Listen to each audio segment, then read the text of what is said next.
Well बिस्मिल्लाहिर्रहमानिर्रहीम। मेरा नाम आसिफ रज़ा है और मैं आरसा study consultancy Lahore model town से। सबसे पहले बहुत सारी तारीफ़ें इन अल्लाह पाक के लिए एंड बहुत सारे दुरूद मोहम्मद सल्लल्लाहु अलैहि वसल्लम और उनकी आल पे, और बहुत सारी तारीफ़ें नेक लोगों के लिए। और अल्हम्दुलिल्लाह आज मेरे साथ मेरे गेस्ट फ्रॉम शेखुपुरा से मोहम्मद साजिद इलियास, और अल्लाह के फजल व करम, इनकी दुआओं, इनके वालिदैन की दुआओं और इनकी अपनी मेहनत से इनका बेल्जियम का मास्टर स्टडीज़ का सितंबर 24 का वीज़ा ग्रांट हुआ। साजिद बहुत बहुत मुबारक हो आपको। Thank you sir. माशाल्लाह बड़ा ही टफेस्ट टाइम गुजारा है साजिद ने, ये 6 महीने बड़ी मेहनत की है जी सर। बड़ी इन्वेस्टमेंट की है और काफ़ी टफ टाइम गुजारा है। इंग्लिश कोर्सेज से लेकर डोलिंगो से लेकर एडमिशन और डॉक्यूमेंट सारी चीज़ें साजिद से सुनते हैं। साजिद हैं शेखुपुरा से, डेफिनेटली सिटी फेयर तोड़ा इन्होंने, आए लाहौर, मीटिंग्स की और अल्हम्दुलिल्लाह ग्रांट हुआ। जी साजिद बताइए शुरू से कुछ हमें अपने बारे में सारी चीज़ें प्लीज़। मैं स्टडी अब्रॉड के लिए मैंने काफ़ी कोशिश करता रहा। डिफरेंट मैंने कंसल्टेंट के पास भी गया कि मेरा कोई ऐसा प्रोग्राम में किसी में एडमिशन हो जाए मेरा कि मैं उसमें यहाँ से मेरा दूसरी कंट्री में जाके अपनी स्टडी कंटिन्यू रख सकूँ। एजुकेशनल प्रोफाइल की पॉइंट से एजुकेशन मेरी ठीक अच्छी सही थी ओवरऑल, लेकिन मेरा गैप था तकरीबन 10 से 12 साल। 10 साल से 12 साल का गैप था और 16 ईयर स्टडीज़ थी आपकी। 16 डन, ठीक है। मैं सर के पास तकरीबन नवंबर में आया था, नवंबर के एंड पे और दिसंबर के स्टार्ट में। नवंबर एंड और दिसंबर का स्टार्ट, ठीक है। तो उससे पहले मैं तकरीबन फिनलैंड को, माल्टा, वो इन कंट्रीज़ को भी सर्च कर चुका था। अच्छा। अपनी प्रोफाइल भी दे चुका था, डिफरेंट कंसल्टेंट से भी मिल चुका था, ठीक है। लेकिन मुझे कोई प्रॉपर गाइडलाइन नहीं मिल रही थी। इसकी क्या वजह थी? लाहौर में मिले, शेखुपुरा में मिले, गाइडलाइन क्यों नहीं मिल रही थी प्रॉपर? लाहौर में आता था, कोई कहता था हम आपका कर देते हैं, फिनलैंड में कर देते हैं, लेकिन फिनलैंड की जगह एम्बेसी पाकिस्तान में नहीं है। तो इवन मैं वहाँ के लिए एग्री भी हो गया था, ठीक है। तो लेकिन मेरी मिसेज थी ना, वो कहती कि नहीं, वो क्योंकि वो इन चीज़ों को बड़ा डीपली देख रही थी। अच्छा। मैं जॉब करता था, मेरा जी जी जी नहीं होता था बात। जी जी जी। उन्होंने तकरीबन जितने लाहौर में कंसल्टेंट थे ना, नाम नहीं लेना चाहता, उन सबको डीपली गए, मीटिंग किया, उनको सुना, मेरे साथ जाती थी, मैं जब फोर्स करती थी मेरे साथ चलो, ठीक है। मैं हम जाके मिलते भी थे, फ़ोन पे भी रब्ता होता था हमारा। तो मैंने उनको एक ऐसे दिन बताया हमें अरसा के बारे में। मुझे पता था कि मेरा एक दोस्त पहले भी अरसा की टीम से गए थे, हंगरी गया हुआ है। जी जी। तो मैंने उनको बताया ये अरसा के बारे में थोड़ा सर्च करो, ठीक है। तो उन्होंने देखा कि यूट्यूब से, डिफरेंट वेबसाइट से देखा, सर के बारे में इंफॉर्मेशन ली, फ़ोन भी करते रहे यहाँ पे। तो पहले तो मुझे अरसा के जो टीम, उन्होंने कहा कि भी नहीं, आपका ना गैप ज़्यादा है तो हो नहीं सकता। अच्छा। मेरी मिसेज ने कहा कि भी नहीं, आप एक दफ़ा चलो हम सर से मिलते हैं, क्योंकि मुझे इतनी इल्म सर के बारे में कि भी फेस टू फेस ना अपना पहले इतना इंट्रक्शन था। तो उन्होंने खुद ही सर से अपॉइंटमेंट बुक की मिलने के लिए। तो वो मुझे ज़बरदस्ती लेके नहीं, आपने सर के पास जाना है, हम फेस टू फेस जाके अपने जो भी एक डिस्कशन है वो करेंगे। हम आ गए, इधर इसी रूम में बैठे हुए थे, तो उन्होंने सर से बड़ी डीपली बातें हुई कि सर ने मुझे 2 डेस्टिनेशन बताई, हंगरी और बेल्जियम की। ठीक है। तो मैंने तो सर को कहा था कि आप हमारा वहाँ पे करें, क्योंकि हमारा गैप ज़्यादा है, जहाँ पे हमारा हो जाए, रिस्क कम से कम हो, रिफ्यूज़ल के चांसेस कम हो। लेकिन जारी बात है, जब भी काम शुरू कर, दिसंबर में हम लोगों ने काम शुरू कर दिया था। तो जैसे जैसे टीम हमें अरसा की टीम बताती है कि ये डॉक्यूमेंट प्रोवाइड करें, लीगलाइजेशन से लेकर एंड तक, मैं तकरीबन हर जो भी मुश्किलात मुझे आती थी लीगलाइजेशन के हवाले से, वो मैंने पूछता रहा इंटरव्यू के लिए भी। लेकिन ये कि मैं पहले ये था कि लीगलाइजेशन के लिए मुझे ये था कि भी डॉक्यूमेंट्स, हाँ, सो उससे पहले मुझे था कि इन्होंने बर्थ सर्टिफिकेट बनवाना है। मैं उसके लिए बड़ी, क्योंकि एक मेरा एक अरसा टाइम गुजर गया था, वो बड़ी मुश्किल से मैंने बनवाया। उसके बाद मैं इधर आ गया, लीगलाइजेशन करवाई डॉक्यूमेंट्स की, और एक प्रोसीजर शुरू हो गया हमारा कि एडमिशन का। एडमिशन के दौरान हमें एक हर्डल लिया कि हमारा एक इंग्लिश कोर्स था वो डुओलिंगो, ओए होए, टफेस्ट जॉब आ गई। और वो बड़ी टफ थी और मैं आके एजुकेशन से दूर हुए, 12 साल गुजर गए, हाँ जी इंग्लिश का कोर्स करना डुओलिंगो, और उसमें पॉइंट लेने 120। 120 लेना, ओए होए, वो बड़ा मुश्किल हो गया मेरे लिए। आपने कितनी अटेम्प्ट ली? मैंने तकरीबन 10-12 की थी। अल्लाह अकबर। और फिर एक दिन आपने कहा मुझसे मैं नहीं। सर के पास आ गया, मैं थोड़ा डीमोटिवेट हो चुका था।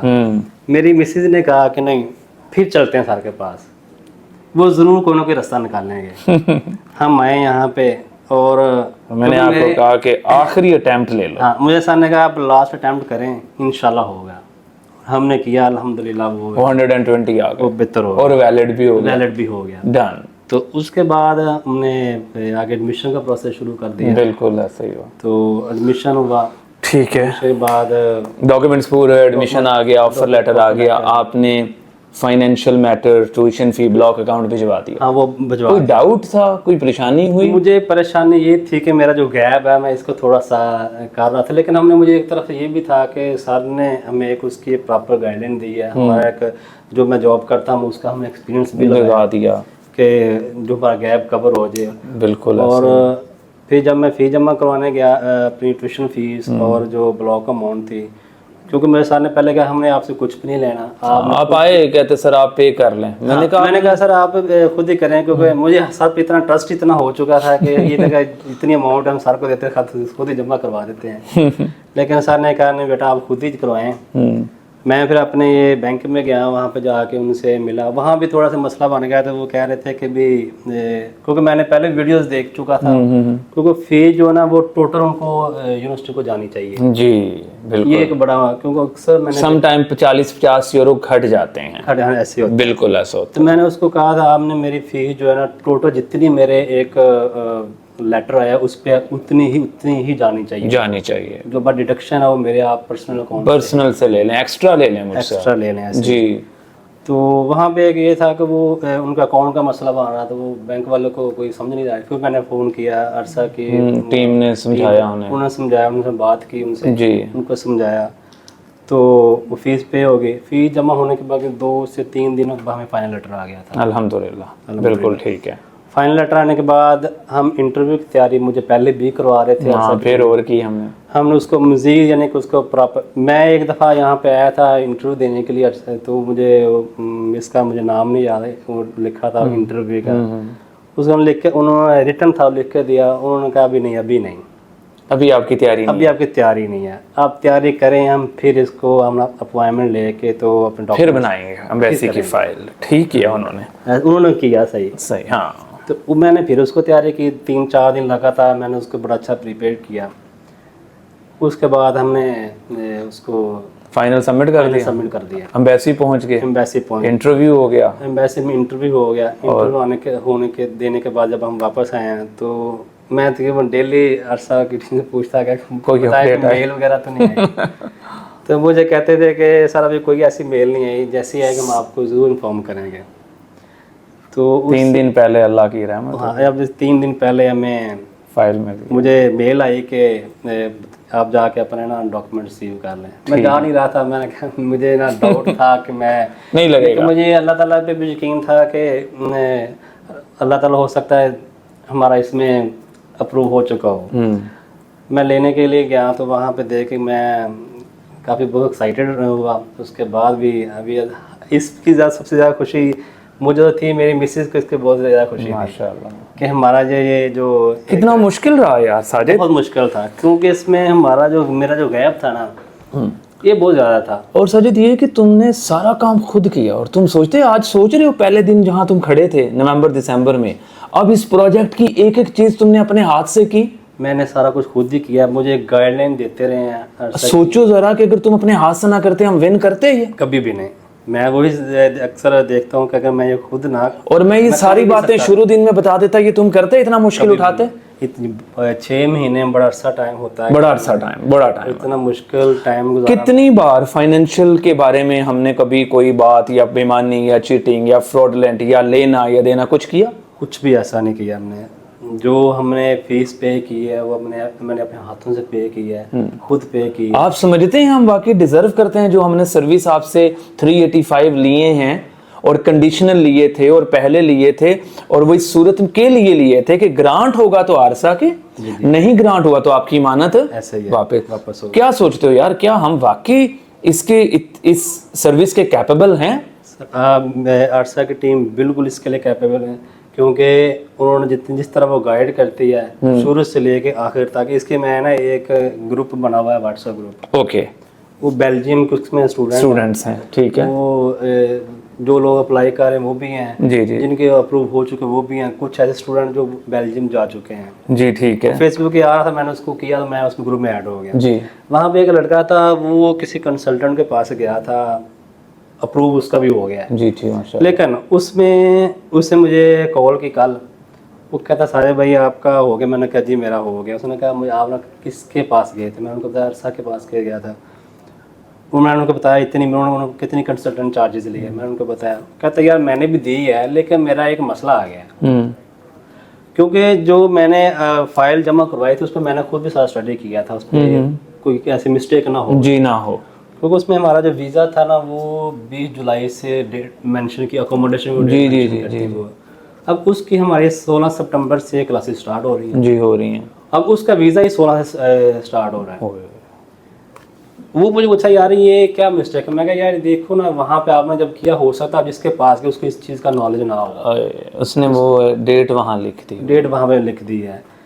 तो एक लड़का ऐसा उससे मेरे पास कहता मेरा 3 महीने का वीज़ा है, 3 महीने का लाख जी जी जी जी। तो ये भी मैंने उसे कहा यार देखो, मैंने अगर अरसा को पैसे पे किए हैं, चार्जेस दिए हैं, तो अल्हम्दुलिल्लाह मैं सेटिस्फाई हूँ। शुक्र अल्लाह की ज़ात। ऐसा मुझे एक दिन भी ऐसा ही लगा। साजिद, हमने कितनी बार तुम्हें कहा आ जाओ जी, या तुम कितनी बार परेशान हो गए शेखुपुरा से रोज उठ के आ रहे हो? कभी ऐसी नौबत आई? जो भी होता है हम फोन पे ही हमारी कन्वर्सेशन होती रही है। ऐसा कभी, और ऐसा भी हुआ कि कभी हमने फोन ही नहीं उठाना तुम्हारा? ऐसा कभी भी नहीं हुआ। जब भी फोन किया, कभी मुझे भी कॉल करने की जरूरत पड़ी? कभी एक दो दफा मैंने सर से बात की है, सर से बात हुई है, तो सर ने तब मैंने फोन किया था, तभी मैं थोड़ा सा ना डीमोटिवेट हो चुका था। तो सर ने कहा कि नहीं बेटा इंशाल्लाह आपका होगा। वो जो डीमोटिवेट से मोटिवेट होने की मामले की तरफ है, तो कैसा रहा हो अब? सब बहुत ही अच्छा लगा। और अगर मैं भी उस वक्त डीमोटिवेट होता और आपको कहता केस ले जाएं? नहीं, हम आपके पास इसी मकसद के लिए कि अगर हम डीमोटिवेट हो रहे हैं तो आप हमें मोटिवेट करें। जज़ाकल्लाह। I am so thankful to your missus. भाभी का बहुत शुक्रिया, आपका भी बहुत शुक्रिया। आपने सुना कि साजिद ने साजिद की प्रोफाइल, गैप, एजुकेशन, फिर कॉन्फिडेंस, फिर डोलिंगो, फिर डॉक्यूमेंट, सोर्स ऑफ इनकम, वो एक्सपीरियंस, और फिर इतनी परेशानी से, और फिर एक भी इनका पेपर मैंने नहीं बनाया। इनको कहा आपने ही बनाना है, आपने ही मेहनत करनी है, आपने ही प्लान रखना है ये सारा, राइट या नहीं?